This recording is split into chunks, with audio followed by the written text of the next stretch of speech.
Bismillahirrahmanirrahim. Teman-teman sekalian, kembali lagi di sesi kelas kita kali ini ya. Saya ingin memperkenalkan tools-tools yang ada di Pixel Lab. Nah, mungkin teman-teman mengoperasikan Pixel Lab ini dalam bentuk potret atau berdiri ya, berdiri. Nah, saya tampilkan dalam bentuk landscape, memanjang. Kenapa? Karena untuk lebih baiknya dilihat di layar atau tersimpan di layar, lebih baik dilihat lah ya teman-teman. Jadi silahkan disesuaikan saja. Nah, di sini ada menu atas dan menu bawah. Nah, di sini menu yang keluar ketika kita memencet salah satu menu bawah. Oke, seperti itu. Nah, pada umumnya menu-menu di sini teman-teman perhatikan saja ikonnya ya, icon namanya ini icon, teman-teman tahu lah ya. Nah, di sini ini jarang dipakai kalau saya jarang pakai ini, jadi saya ingin memperkenalkan yang sering dipakai. Oke. Nah, ini untuk save. Oke, di sini teman-teman bisa atur formatnya PNG atau JPEG. Di sini quality-nya ya. Quality, di sini save to gallery, ini share ya. Nanti lebih lengkapnya bisa teman-teman tanyakan di grup atau di komunitas, oke? Nah, selanjutnya ini ada tanda tambah. Di sini bisa menambahkan teks seperti ini, bisa dihapus ini. Bisa menambahkan tanggal, stiker ini jarang dipakai. Shapes, bentuk, shapes itu seperti ini ya, bentuk, oke. Ini selalu dipakai. Selanjutnya from gallery atau foto dari galeri misalnya, atau icon. Intinya file yang dari galeri. Di sini drawnya itu kurang bukan yang advance, tapi sekedar ada ya, bisa juga dipakai, saya juga biasa pakai. Oke. Nah, setelah itu di sini ada lapis. Nah, di sini lapisan namanya layer kalau di laptop, lapisannya. Jadi misalnya kita membuat ada teks, ada shapes juga. Nah, maka dia akan muncul di sini. Nah, ini bisa kita atur atas bawahnya, yang mana di atas, yang mana di bawah. Oke. Seperti itu. Nah, ini garis. Nah, inilah yang saya bahas di rekaman suara tadi itu, bahwa sebaiknya di awal-awal kita menggunakan garis bantu seperti ini. Saya sendiri awalnya seperti itu, tapi seiring berjalannya waktu sudah terbiasa, jadi tidak perlu lagi menggunakan garis bantu seperti ini. Nah, jarak sendiri dari garis bantu ini bisa diatur di sini ya. Sini. Bisa diatur, biasanya itu saya 5 ya. 5 dari tepi. Jadi ini juga bisa 5. Ini 5 ya, seperti itu. Nah, untuk aturnya itu di sini. Untuk bisa menggerakkan garis ini di sini ya. Oke. Di sini untuk mengatur jumlah garis, di sini mengatur posisi, di sini menghapus, di sini menambah. Di sini menambah yang garis yang begini ya. Ini menambah yang vertikal, ini yang horizontal, oke. Nah, oke, ini magnet. Fungsinya seperti ini. Nah, misalnya teman-teman ada teks yang mau dipaskan, itu bisa pakai ini. Oke. Seperti itu. Kita beralih ke ini zoom, namanya zoom. Oke. Basic ini undo. Ini hapus. Ini hapus ya.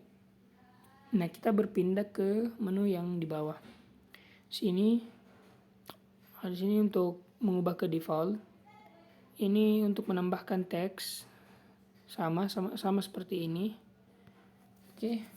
Nah, di menu ini nanti ketika sudah ada teksnya, itu akan muncul seperti ini, sangat banyak.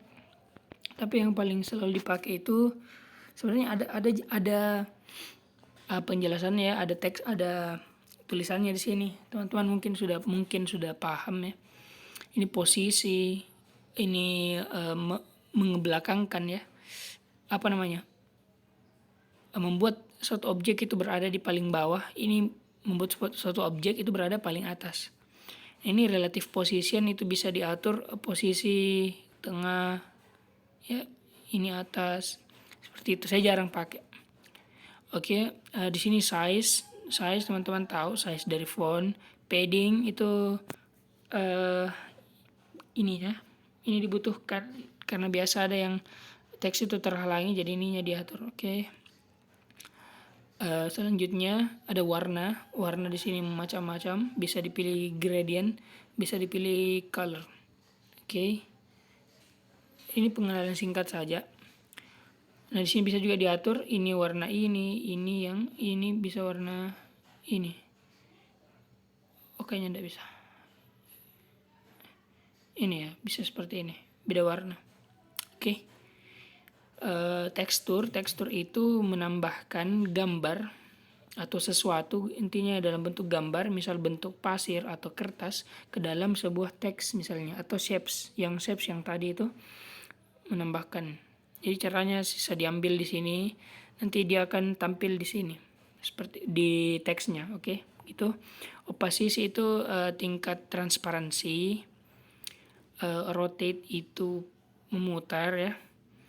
Masking itu ini juga sangat powerful, kalau teman-teman tahu. Dia ini difungsikan ketika teman-teman ingin membentuk sebuah foto, misalnya ada sebuah foto daun, dan ketika teman-teman ingin membuat daun itu seakan-akan menindih teks ini sebagian, maka itu fitur ini yang digunakan ya. Ini bisa digerak-gerakkan ya, cuman memang perlu pembiasaan. Nah, saya tidak akan jelaskan di sini.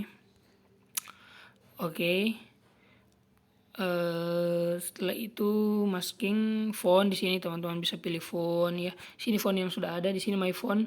Ketika teman-teman belum pernah menambahkan font, maka dia tidak tampil. Nah, di sini teman-teman, ketika teman-teman sudah download font, dia akan bisa diambil di sini. Sisa di, misalnya kita ambil di sini, misalnya ada font di sini, sisa di add directory. Nah, oke, seperti itu. Di sini recent font yang terakhir dipakai. Oke, seperti itu. Curve itu ini ya, menggerakkan ini. Background ini juga saya jarang pakai ya, seperti ini. Align itu paragraf, bisa ditengahkan, bisa dikanankan ya. Oke.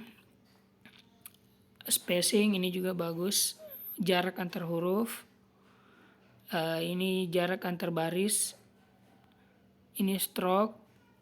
Nah, ini seperti ini powerful juga kalau kita sudah terbiasa ya. Bayangan ini juga sangat-sangat diperlukan ya, menurut saya ini sangat-sangat diperlukan, bisa diatur jadi dia menambah realistis dari apa yang kita buat. Nah, seperti ini ya, dia akan berbayang. Oke.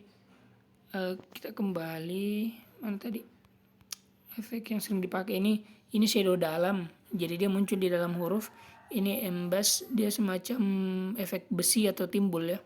Ini jarang saya pakai. Perspektif, dia bisa kita atur bentuknya. Ini rotate, 3D rotate itu kita bisa putar dia 3D. Oke, 3D ya. Ini 3D text juga powerful kalau kita suka main di sini. Saya jarang. Ini bayangan. Ini ketika kita mau main bayangan bisa pakai ini. Refleksi ini juga bagus. Bayangan dari huruf seperti ini. Oke, sudah selesai di bagian font ini ya, pengaturan font. Nah, ini pengaturan umum. Jadi di sini ada import, bisa kita tambahkan gambar dari sini juga sama dengan ini. Kita bisa tambahkan shapes, kita bisa tambahkan stiker, kita bisa draw, kita bisa buat bezier. Ini bezier yang hampir sama dengan masking, tapi dia bezier ini membuat shapes ya, shapes yang di custom atau dibuat sesuai keinginan. Jadi dia bisa dibuat seperti ini. Ini butuh pembiasaan juga dan saya tidak akan jelaskan di sini. Intinya ini kita bisa buat animasi. Misalnya ada teman-teman buat sebuah gambar daun misalnya, teman-teman gambar lalu dibuat dalam bentuk shapes-nya itu bisa. Ini sangat bagus efek ini ya. Nah, seperti itu. Ini arrow jarang dipakai, kurang bagus menurut saya. Oke, kita kembali ke sini. Ini pengaturan background ya. Ini pengaturan backgroundnya.